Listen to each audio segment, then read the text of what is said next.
लक्ष्मण हाके यांच्या कारवर अज्ञाताकडून हल्ला झाल्याची माहिती मिळते। अहिल्यानगरमध्ये हाकेंच्या कारवर हल्ला झालाय असं कळतंय। अज्ञातांनी काठ्यांनी कारवर हल्ला केल्याची माहिती आहे। काही अज्ञातांनी हाकेंची कार फोडलेली आहे। लक्ष्मण हाके यांच्या कारवर पुन्हा हल्ला झालाय। लक्ष्मण हाकेंच्या कारवर अज्ञाताकडून हल्ला झालेला आहे। अहिल्यानगरमध्ये हाकेंच्या कारवर लाठ्यांनी हल्ला झालेला आहे आणि कार फोडण्यात आलेली आहे। अत्यंत महत्त्वाची माहिती, लक्ष्मण हाके यांच्यावर हल्ला झालाय। अज्ञातांनी त्यांच्या कारवर काठ्यांनी हल्ला केलाय। अहिल्यानगरची ही बातमी आहे। अरण गावाजवळ ही घटना घडली। आमचे प्रतिनिधी साहेबराव कोकणे यांना अधिक विचारूया। साहेबराव, काय अधिक माहिती, किती वाजताची घटना आहे, काय अपडेट? आज लक्ष्मण हाके यांची पाथर्डी तालुक्यातील नांदूर दैत्य नांदूर या ठिकाणी ओबीसी मेळावा आहे। ते राज्यभर मेळावा घेतात। त्या अनुषंगाने अहिल्यानगर जिल्ह्यामध्ये त्यांचा एक मेळावा आहे आणि तो मेळावा दुपारी सुरू होणार आहे। त्याआधी ते अहमदनगरवरून पाथर्डी जात असताना नगर बायपास रोड जो आहे, महामार्ग आहे, त्यावरती नाश्ता करून ते निघाले असता त्यांच्यावरती काही तरुणांनी लाटांनी हल्ला केलेला आहे। त्यांनी गाडीची तोडफोड केलेली आहे। सुदैवाने यात कोणी जखमी झालेलं नाही, परंतु गाडीची मोठ्या प्रमाणात तोडफोड झाली आहे।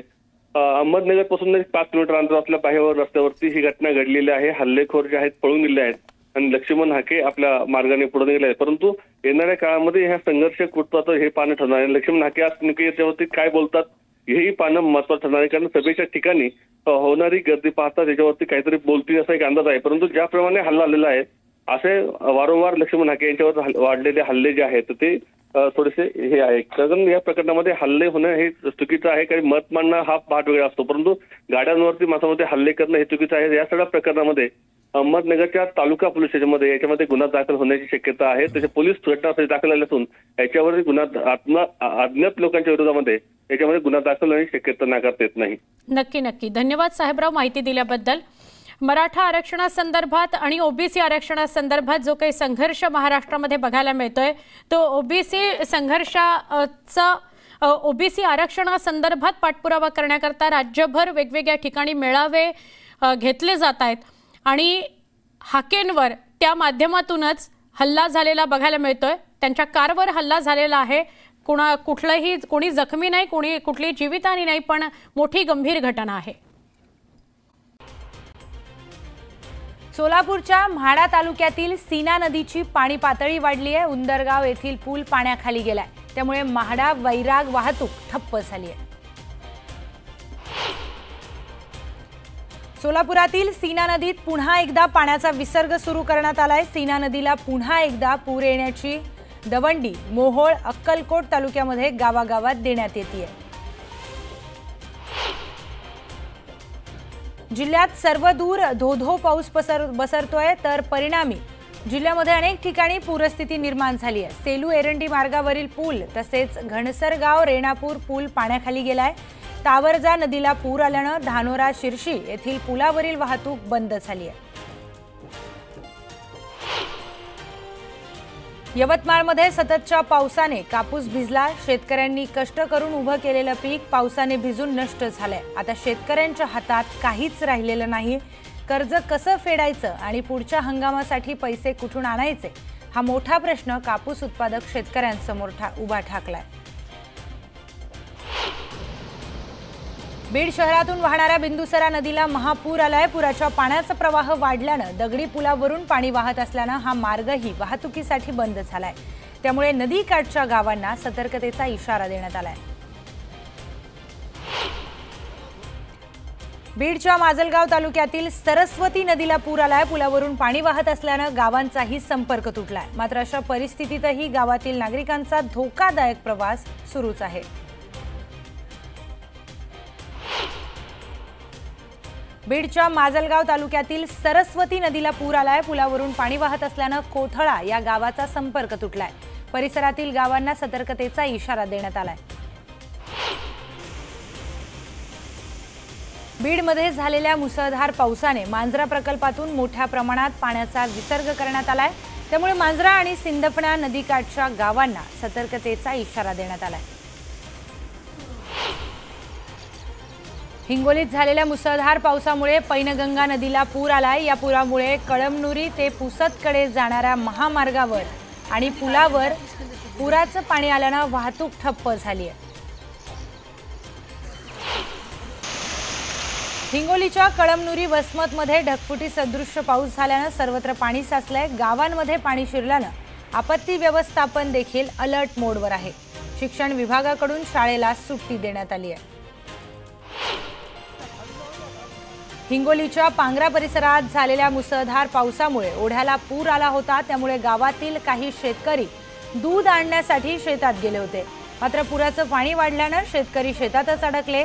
यावेळी दोरखंडाच्या सहाय्याने त्यांना सुखरूप बाहेर काढण्यात आले। धाराशिव जिल्ह्याच्या भूम परंडा तालुक्यामध्ये मुसळधार पावसाने हजेरी लावली। प्रशासनाने एनडीआरएफच्या टीमही परत बोलावल्या। परंडा तालुक्यातील 12 गावातील नागरिकांच्या स्थलांतराचं काम प्रशासनाकडून सुरू करण्यात आलंय। धाराशिव जिल्ह्यातील कळंब तालुक्यात देखील पावसाचा जोरदार फटका बसलाय। कळंब तालुक्यातील मंगरुळ शिवारामध्ये पाऊस झाला असून या मंगरुळच्या बंधाऱ्याला मोठ्या प्रमाणामध्ये पाणी आलंय।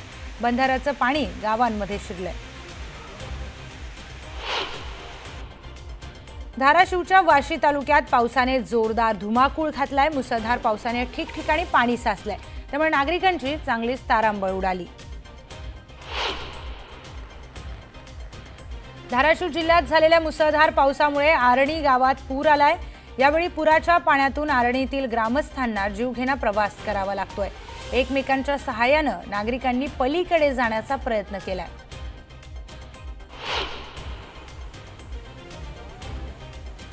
अक्कलकोट तालुक्याला पावसानं चांगलं झोडपून काढलंय। तालुक्यात झालेल्या मुसळधार पावसामुळे नदी नाले तुडुंब भरून वाहू लागलेत। खैराट गावाजवळील ओढा देखील ओव्हरफ्लो झाल्यानं ग्रामीण भागात रस्ते देखील पाण्याखाली गेलेत। सोलापूर जिल्ह्याला प्रशासनाने रेड अलर्ट दिला असून सोलापुरात पावसाची रिपरिप सुरूच आहे। महापूर आणि अतिवृष्टीने सोलापूर जिल्हा हैराण झालाय। पावसाची जर परिस्थिती अशीच राहिली तर अजून एकदा पूर येण्याची शक्यता वर्तवण्यात येते।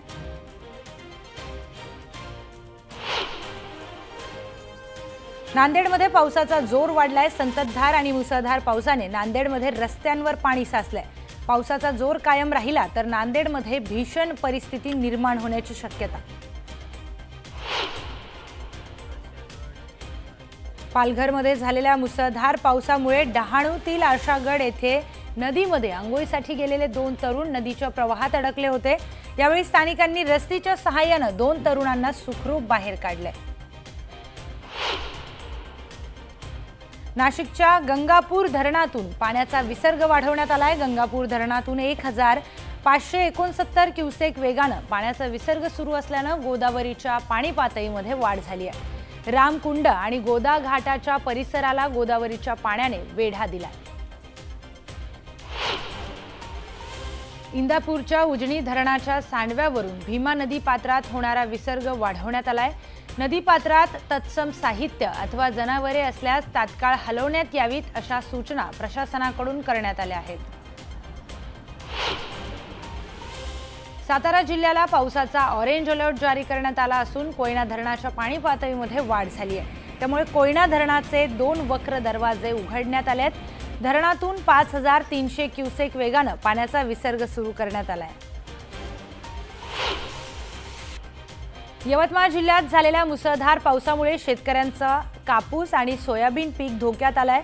काही भागातील पीक पूर्णपणे उद्ध्वस्त झाल्याने हतबल शेतकऱ्यांनी टाहो फोडलाय। सरकारने नुकसान भरपाई द्यावी अशी मागणी शेतकऱ्यांनी केली आहे। नांदेडमध्ये पहाटेपासूनच सुरू असलेल्या मुसळधार पावसामुळे दुलेशहा नगर येथील एका घरावर वीज कोसळल्याचा दावा स्थानिकांनी केलाय। या घटनेमध्ये घर जळून खाक झालं असून घरात कुणी नसल्याने सुदैवाने जीवितहानी टळली। पुणे जिल्ह्यात काही ठिकाणी पावसाने हजेरी लावली आहे। शहरामध्ये सकाळपासून ढगाळ वातावरण असून वातावरणामध्ये गारवा पसरलाय।